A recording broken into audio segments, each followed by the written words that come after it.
going on, everybody? Today is going to be very similar to what we did in lesson 21. So if you've caught those videos, you're going to feel pretty good. Almost everything is going to be the same minus by just little things. So first of all, I want to rewrite this top part just like I did in our last lesson. So what I'm going to do is I'm just going to cross off everything that is up here and show you guys how the quotient rule works. The quotient rule is very similar. So if I had, I'm going to say f of x divided by g of x. So it's quotient rule because we're working with division today. So the way the quotient rule works is you're still going to find the derivative of the first one. So I'm going to have f prime x. I'm going to multiply it by the second factor. And then I'm going to multiply the second derivative by the first factor. And because this is a quotient rule, the last lesson we were adding these together. In this lesson, quotient rule means you're going to subtract the solutions. So the first part of this whole thing is almost identical to product, except instead of addition, you're going to use subtraction. The only other part that we have to add on is the fourth step that I've written in the box, and it says divide by the square of the second factor. That just means that you're going to take whatever the bottom is, in this case it's g of x, and you're just going to square it. Okay? So I'll show it with an example that I'm going to do. What just fell down? Okay. I thought something just broke underneath me, but I guess not. Anyways, differentiate the quotient of f of x equals 2 over 2x to the fourth minus 5. So very similar to what we did last time. I'm going to separate the pieces. So in this case, they're not being multiplied together, they're being divided. So the first piece is going to be on the top and the second piece is going to be on the bottom. So I'm just going to write off to the side, just like I did in the last lesson.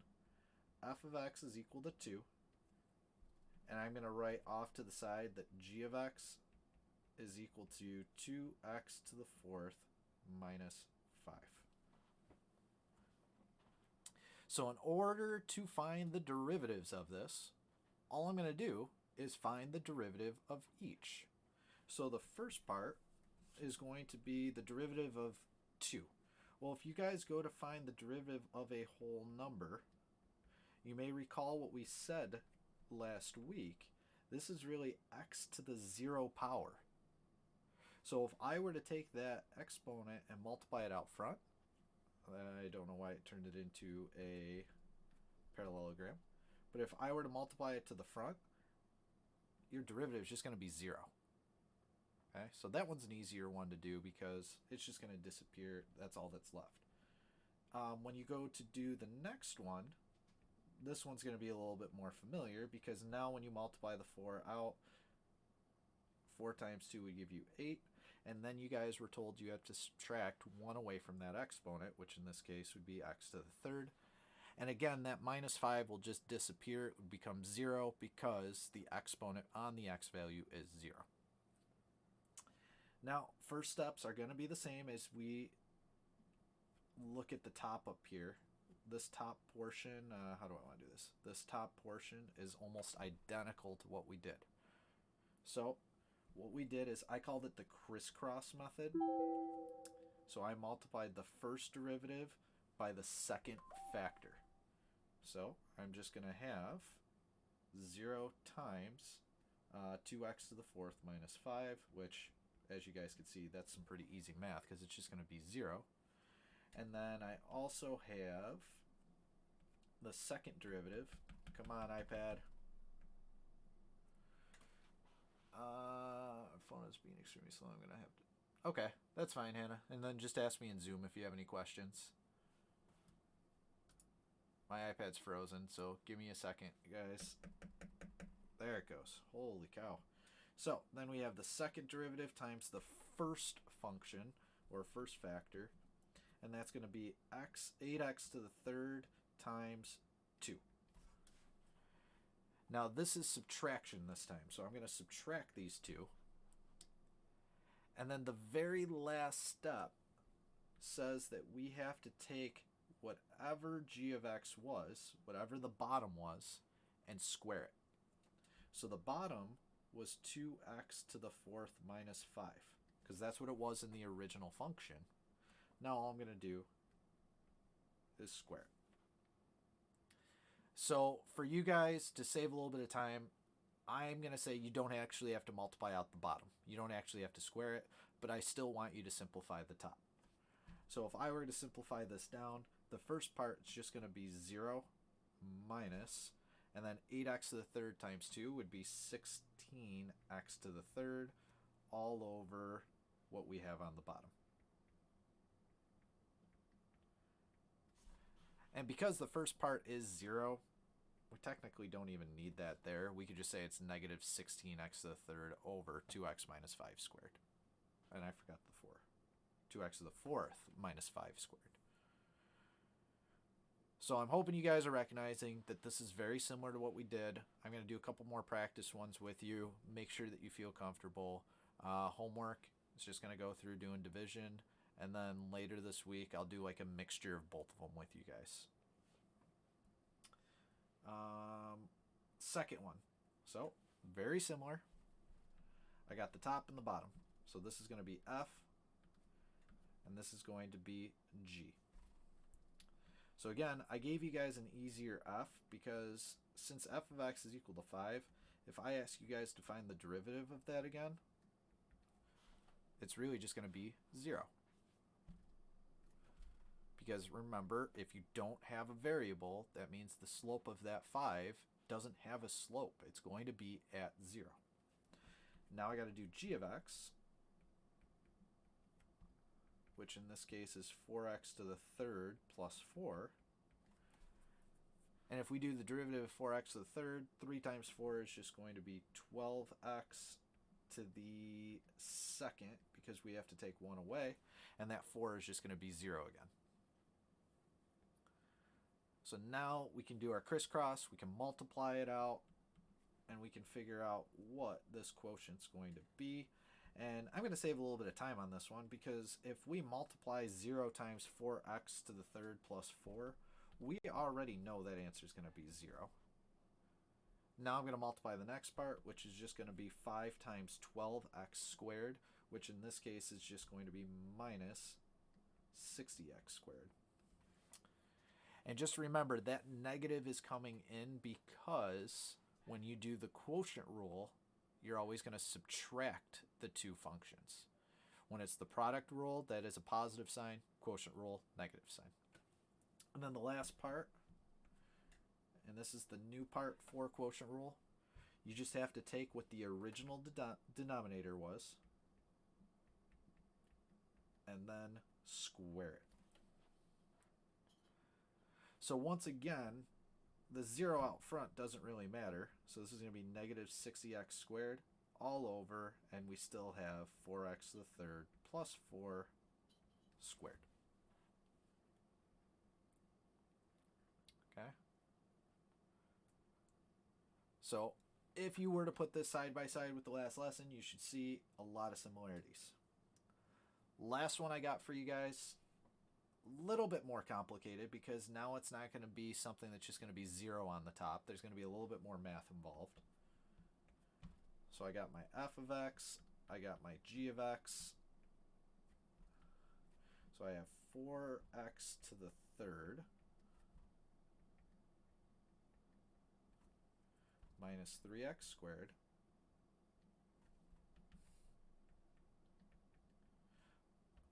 Now, if I go to find the derivative of that, I can actually do some work here. 3 times 4 would give me the 12x squared.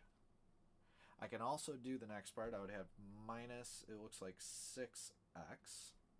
So f of x is done. Now I'm going to do g of x. which is 4x to the fifth minus 4. And the derivative is going to be 20x to the fourth, and that minus 4 is gone. So as you guys can see, there's a little bit more math here because there's going to be some multiplying. Now I told you guys you don't have to worry about simplifying the bottom of the fraction when we go to do this derivative. Why did I just crash? I hope I didn't lose everything I just wrote down. Let's see here, lesson 22. It's all gone. That is just great. All right, I'll write it down real quick. F of x equals 4x cubed minus 3x squared. If we do the derivative, we'll have 12x squared minus 6x.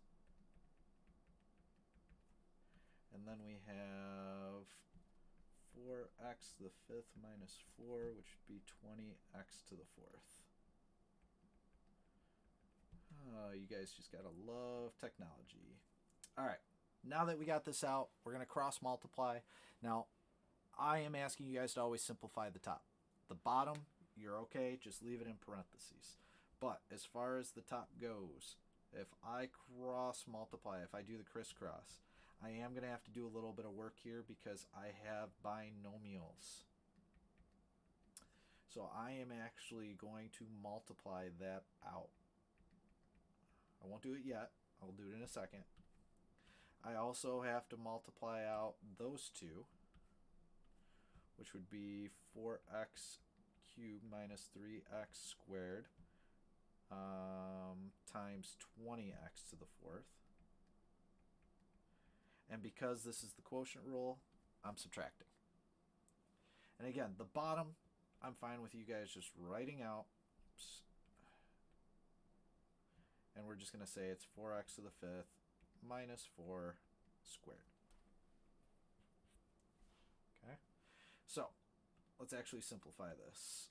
I'm going to shrink it down. So if I double distribute the first part, I'm going to have 12x squared times 4x to the fifth. That'll be 48x to the seventh minus 48x squared. And then I have to distribute the 6, so I'll have negative 24x to the 6 plus 24. Now I got to do the orange part. That would be 20 times 4, which would be 80x to the 7th minus 60x to the 6th.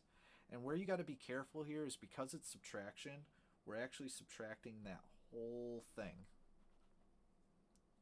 And then the bottom stays exactly the same. We still have 4x to the fifth minus 4 squared. I don't care about simplifying the bottom. As far as the top goes, I just have to combine like terms. Be careful. This is 48x to the 7th. This is not going to show up very well if I use red, so I'm going to change the color. Look a little bit better with green, I guess so. So if I do 48x to the 7th, just remember you're distributing the negative in. So it should be negative 80. So really that would be, what do we get? 32. Negative 32 right there. So I have negative 32x to the 7th. And then I can also combine this part with this part over here. So that would be a negative distributed to a negative, so that's actually going to become a positive 60 over there. So if you do 60 minus 24, that's really going to be 36. And it should be positive 36x to the 6th. And it looks like all the rest cannot be combined, so I'm just rewriting it.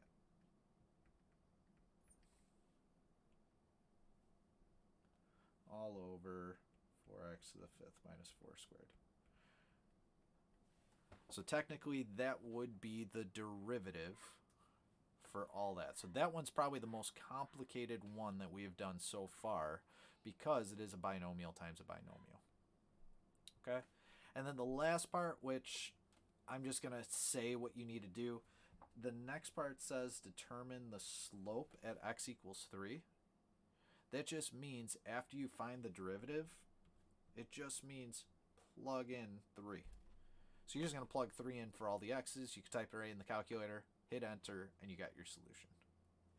Okay? So tomorrow, I'll do some more practice with the more difficult ones, the ones that have a little bit more math involved. You guys should be able to take a look at the homework and notice that you are going to have some of these on there. I have some of the complicated ones. I have some of the brief ones that we did at the beginning. But notice I only gave 6 questions for this because I know that these ones can take a little bit longer. Okay?